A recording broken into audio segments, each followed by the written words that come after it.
Ano nga sinabi ko sa iyo, ako ang pagkakaintindi ko diyan. Iniinsulto niya ako eh. Ako naman, ayaw kong iniinsulto ako. Opo. Magandang araw mga kababayan. Umalma po at mukhang uminit ang ulo po ng ating Mr. Simangot, Senator Marcolita, dito po sa sinasabi ni Mr. Kiko Pangilinan. Umalma nga itong Senator Marcolita dahil nagbida-bida kasi. At itong si Kiko Pangilinan, alam naman natin, no, na siya mismo ay miyembro ng Blue Ribbon Committee kung saan ay nag-iimbestiga dito po sa anomalya ng flood control. Mukhang siguro, feeling niya, yung highlight ngayon ay napupunta kay Senator Marcolita. Kaya nagbida-bida ito at gusto niya gumawa ng independent body para mag-imbestiga para po sa mga anomalya ng flood control.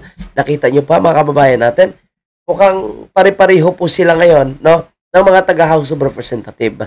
Diba? Nag-iimbestiga na nga yung Blue Ribbon Committee o mag-iimbestiga rin sila. Samantala, sino yung imbestigahan nila? Kapwa din nila involved na mga kongresista at kapareho din, no? Mga miyembro din ng mga committee nila ang kanilang imbestigahan. So ano pong maasahan natin? Kaya, kung may malaya na mag-iimbestiga, ito yung maganda ang Senado. Pero itong si Kiko, parang naghahanap pa ng atensyon. Oy, ilipat kayo sa akin kasi ako yung gagawa ng independent investigative body para po sa maanumalyang flood control na ito. Siyempre, Senator Marcolita, para sa kanya, insulto yan. Pakinggan natin mga kabayan. Yung nakikinabang doon sa network na napasara. Totoo po kayo. Talagang halos maglupasay sila sa kaka-atake. Kaya kahit anong gawin mong paliwanag, samantalang yung karamihan na sa kababayan natin, halos naliliwanagan nila. Opo, naunawaan. Sila, napagkamalan silang, masasabi mong nag-aral. Kung makapag-Ingles akala mo mas mahusay pa sa mga Amerikano, di ba? Pero ngayon hindi nila matanggap ang katotohanan sa likod ng pangyayari na yon. Kaya makikita mo naman kung sino-sino sila. Hanggang ngayon nga po, may kim-kim parang nanggaling sa inyo. Matakin nyo yung panahon na yun. Tinawag kayong crush ng bayan. Di ba? Pagka pinapakilala kayo dati ni yung chairman ng committee, di ba? Si chairman Alvarado yata yun. Tapos tinawag din kayong rockstar doon. Ganun talaga, Sen. Pero pagka sila, paano nalo yun? Yun ang masakit na katotohanan. Ngayon, parang nadadagdagan pa yung ganun. Ano? At ngayon po, ituloy na natin yung Sen. Yaman din lamang tinuloy nyo na po at sinimulan nyo na yung bagay na yan. Ngayon, na kayo po ay nag-iimbestigat. Nakaunang araw na sa Blue Ribbon at mayroon po motu proprio investigation. Dapat yan ang tamang wordings yan eh. Nakaunang araw pa lang. Nakaunang araw pa lang. Kasi sabi na agad. Mukhang nabulabog na agad ang tubuhan. Mukhang nabulabog agad na pala isdaan, Sen. Hindi dapat yung nakaunang araw. Yung parang nanlamang tayo pag nakauna. Unang araw pa lang. Simula pa lang yun Talagang nabulabog talaga sila, no? Kaya nga itong si Kiko, gusto magbida-bida eh. Kasi alam niyo naman, no? Nakakaharap pa ito ng mas mataas na posisyon. Kaya gusto niya mapunta sa kanyang highlights. Kaya nga, di ba? Iniwanan nila si Risa Hontiveros, pumunta sila sa majority kasi gusto niya makakuha ng komite. Gusto niya mag-imbestiga dyan sa farming issue ng mga farmers. Hindi patok. Walang nanonood. Dito ngayon sa Blue Ribbon Committee, ang daming nanonood, daming interesado sa issue ng flood control. Kaya ngayon nagbida-bida itong si Kiko. Sinabi niya na wag daw iboto yung involved sa maanumalyang flood control. Pangalanan mo na. Sabihin mo wag na iboto itong si Martin. Tuloy natin. Araw pa lang sa ganung kalawak na problema ang kinakaharap ng ating bansa, isang araw pa lang Laying the predicate pa lang. Ika nga, sabi niyo, Sen. Biglang kung ano-ano na yung bakit sabi nung isang broadcaster, di ba, ilalaki yung palaging kahit na hating gabi nakasalamin na pang-araw. Kang mga gumagawa dyan, puro pasikat yan. Puro pasiklab yung mga yan. Puro epal. Nako, parang kapatid ni Tolpo yan ano kayang gagawin mo sa mga ganitong klaseng tao dyan? Hindi, ako naman, Sen, ako sa tingin ko, mukhang hindi kayo ang pinatutungkulan nun. Kundi siguro ay baka ibang miyembro ng Blue Ribbon.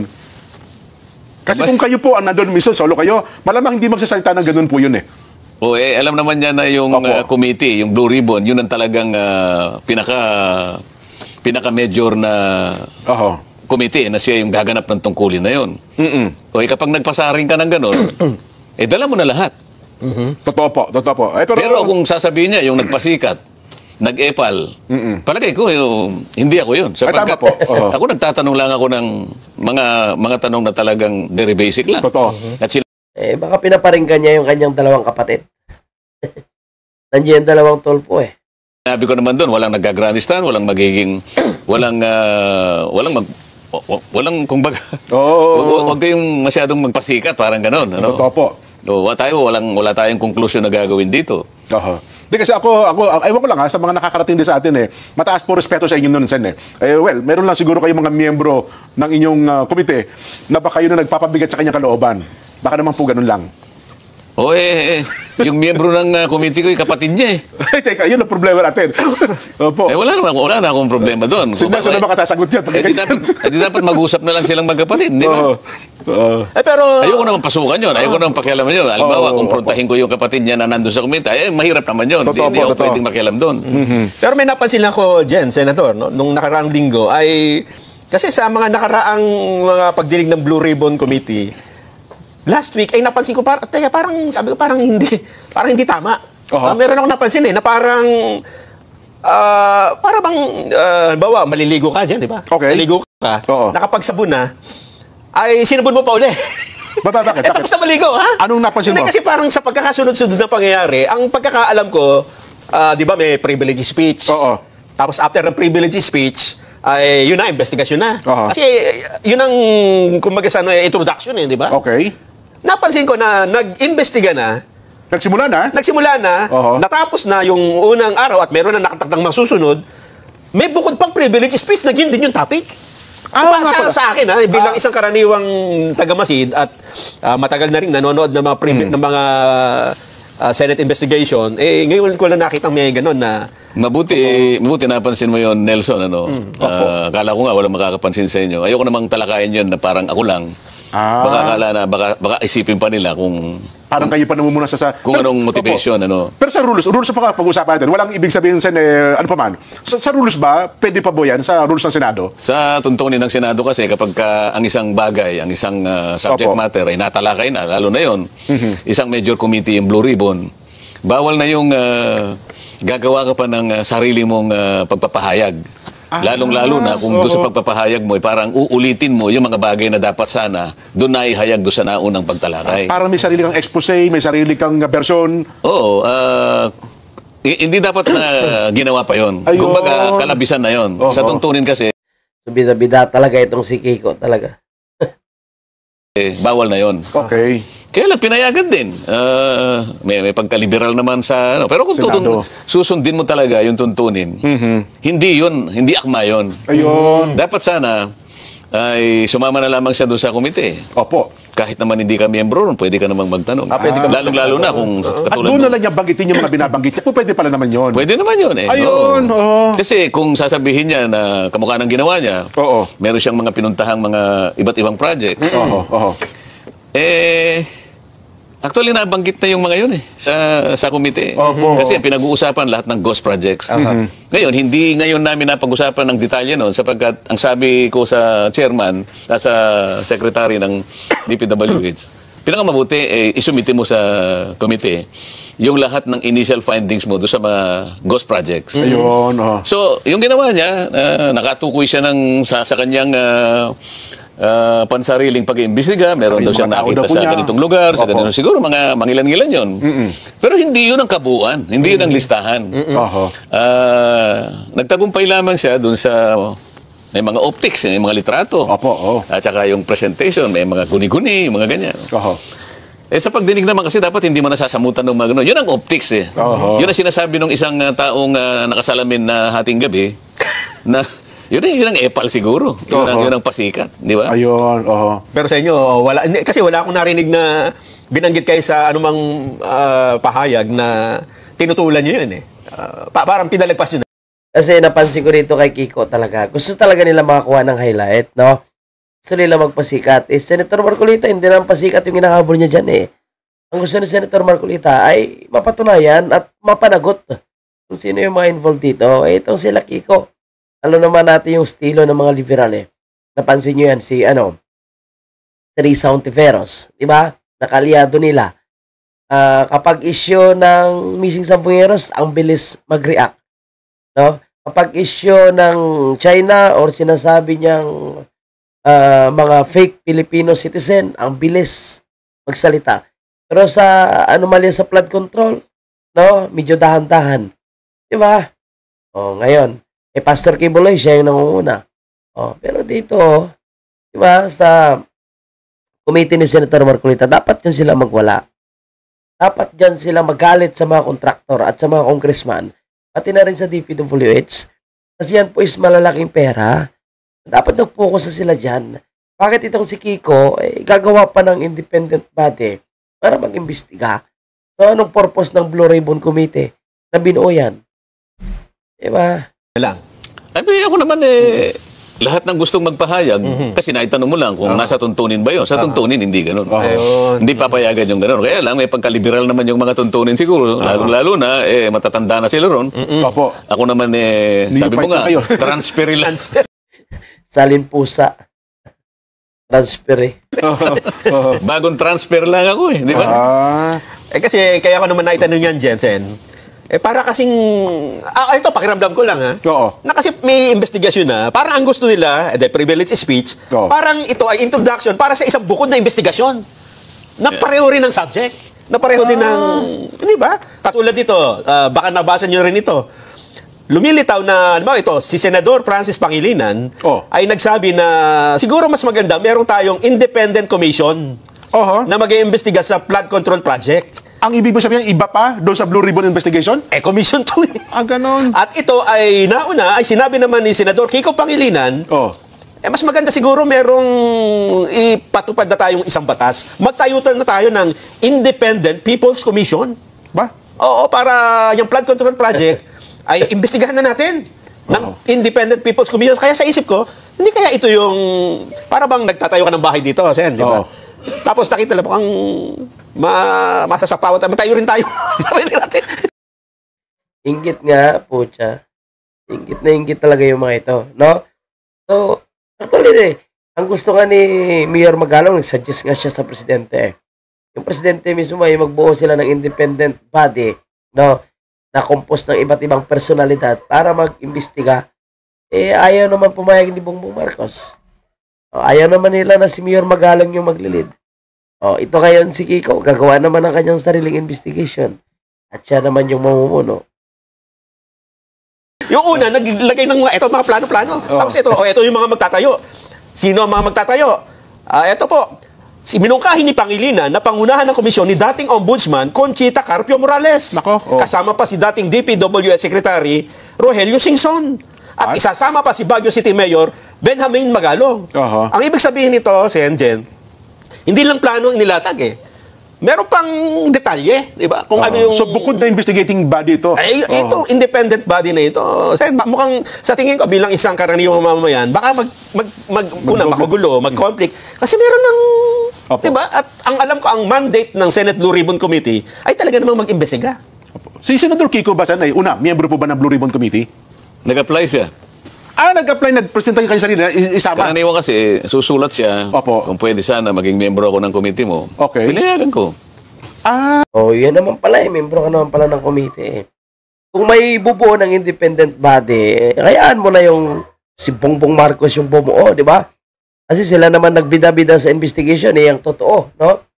Siya nga po yung pumerma sa, sa mga flood control project na yan Pati sa mga malalaking insertion ni Martin Romualdez sa DPWH. Kaya mo siya yung bumuo. Bakit ikaw pa magbida-bida? Mayroon na kayong sariling Blue Ribbon Committee. Yan, nag-iimbestiga dito po sa mga involved na mga nagtatrabaho sa gobyerno, empleyado ng gobyerno, at mga kontraktor. Diba? Kaya tama yan. Tama lang talaga na i-call out po siya ni Senator Marcolita para tumigil na yung mga pagbida-bida nila. Gusto niya tumulong, edi tumulong siya. Okay. So, technically, miyembro siya ng Blue Ribbon Committee. So, ano po ang gusto niya palabasin dito? Miyembro pala siya ng Blue Ribbon Committee, nagsusuwestiyon siya ngayon ng isang... Anong tanong mo? Anong gusto niya? Anong gusto niya palabasin dito? Di ba? Hindi mo alam kung anong gusto niya palabasin. Hindi, kasi miyembro siya, tapos nagsasuggest siya ng bumuo pa ng isang bukod na grupo na mag-iimbestiga. Oh. Same subject matter. Oh. Ano po gusto niya palabasin dito? Iniinsulto niya ako. Aba, kung ganyan, Sen, kung halimbawa ako, hindi naman ako miyembro ng Blue Ribbon Committee bilang isang mamamayan, pwede ka bang sabihin sa kanya na, Senador Kiko, baka pwedeng bumitaw ka na sa Blue Ribbon Committee? Kasi kung chairman kayo, Parang inaamin niya na hindi niya kaya eh. saka wala siyang tiwala sa committee. Yun pa, yun Hindi, po. manawagan ka. Baka Ayun, nakikinig siya. Baka nakikinig po kayo, Madam Sharon Cuneta. Pakikausap nyo naman po si Senador Kiko Pangilinan. Baka po pwede mapakiusapan mo. Sharon Cuneta pa talaga nanawagan. Bakit po naman meminosin yung Blue Ribbon Committee sa pangunguna po ni Chairman Rodante Marcoleta, nabubuo pa ng isang komite? Baka pwede yung sabihin nyo, magbitaw ka na lang dyan sa Blue Ribbon Committee, umalis ka dyan, para hindi naman hindi nakakasira, nakakainsulto yung ginawa mo. Tama ka dahil unang araw pa lang di ba? Parang Yun na nga. first day of class, sinabi mo na ayaw ko sa classmate. Di ba, Sen, sa tingin nyo po, kayo po bilang chairman, Ayun nga, sinabi ko sa iyo. Ako, ang pagkakaintindi ko dyan, Oho. iniinsulto niya ako eh. Ako naman, ayaw kong iniinsulto ako. Opo, oho. Kaya kung gusto niya akong palitan, magpresenta siya. Na chairman ng Blue Ribbon Oo, at Committee. pakita niya na mas marunong siyang gumawa ng mandatong itinalaga sa committee na yan. Hindi, yung punto na yan, Sen, baka malabo pa, baka ayawan ng taong bayan yan eh. Pero ako sa tingin ko, bilang isa po, na nag-oobserba, Sen, kung wala po kayong tiwala sa Blue Ribbon Committee, bilang miyembro, bumitaw na lang po kayo dyan. Sabihin nyo, Nako po, ang tindi talaga ng hamon dito, no? Ng saganang mamaya dito kay Kiko Pangilinan. Dapat mahiya na po siya, ayan, no? Harap-harapan na mismo siyang pinapanawagan na mag-resign na lang po siya as miyembro ng Blue Ribbon Committee. Kasi wala din naman siya tiwala sa committee kung nasaan ay nabibilang siya. Diba? So, mag-suggest ka pa ng independent body, miyembro ka pala ng Blue Ribbon Committee kung gusto mo tumulong dyan sa investigation. na lang, aalis na po ako, chairman ng, miyembro ng Blue Ribbon Committee. Ito Wala nga, pa kayong tiwala eh. Talagang medyo, kaya ako nasasabi, yun ang aking pakiramdam. Opo. Katatransfer ko pa lang. Oho. Isang araw pa lang ang ginugol ko sa pag-imbestiga. Oho. At kung titingnan mo sa lawak ng problemang talagang haharapin mo at iimbestigahan mo, Opo. hindi mo kakayanin naman ng isang araw. Oho. Ngayon, nakakaisang araw ka pa lang, sasabihin niya, nagpo-propose siya ng isang independent investigative body. Anong ibig niya sabihin? Nakaka-insulto nga talaga yun, Sen. Anong ibig niya sabihin? Oho. Di ba? At ang ilalatag pa niyang, i-recommenda pa niyang mga pangalan, dating Ombudsman Conchita Morales. Opo. Yung mga dating kalyado po siya. Hindi pa niya alam kung ano, yung Ombudsman ay talagang katakot-takot ang corruption dyan. Bagay. Pagkatapos sasabihin niya, sabihin nila sa akin na ang Ombudsman ay malinis na malinis. At walang korap dyan. Oho. Ako diretsahan ako eh. Lalo partikular nung panahon. Kay Secretary Babe Singson, wala akong dyan. Opo. Hindi ko naman talaga siya kakilala. Maaring makakagawa siya ng mabuti rin para sa bansa. Kaya lang, pare-pareho silang naglingkod sa panahon ni dating Pangulong Pinoy eh. Oho. Kung kulay ang pag-uusapan dito, puro yelo na naman yan eh. At yung mga yan, wala namang ginawa eh. Diba? Pareho lang naman sila ni Pinoy, puro lang sila yabang. Ang galing magsalita, pero wala naman silang ginawa. Sinasabi nila wala silang corruption. Kasi po, hindi po sila inimbestigahan ni President Duterte. Pagkatapos ng administrasyon ni Pinoy, hinayaan na sila. Kung may mga anomalya man nung nakarang administrasyon ni Pinoy, hindi na pwede nalungkat ni President Duterte. Kasi nag-focus po si President Duterte sa kasalukuyan kung ano yung dapat trabahuin. Kung ano yung problemang iniwan ng administrasyon ni Pinoy, trinabaho ng Duterte administration. Pero ako naman siguro, Sen, in fairness, doon sa tatlong nabanggit, baka naman wala kinalaman doon sa panukala ni Senador Kiko. Di ba? Nabanggit lang yung pangalan, pinupropose niya eh. Ang talagang una best dito, sabi niyo nga, nakaka-insulto talaga, yung Senador Kiko Pangilinan. Di ba? Sa tingin ko, yung statement Hindi na lamang yung committee niya ang ayusin niya kasi nagpapakadalubhasa siya na ayusin niya yung agrikultura ng ating bansa. Okay ako doon. Sapagkat ang dapat mong tulungan yung mga kapuspalad na mga magsasaka ngayon na hindi na nila malaman kung magtatanim pa sila ng palay o hindi. Opo. Pucha, mga kabayan natin, no? Hindi nga pumasikaso ang kanyang committee, no? Napakabigat yung problema ng mga farmers ngayon. Makisawsaw pa dyan sa issue ng flood control. Ito yung mga kulang sa pansin, no? Itong si Kiko na ito, KSP, Kiko Sharon Pangilinan. O, yan. Kulang sa pansin. No?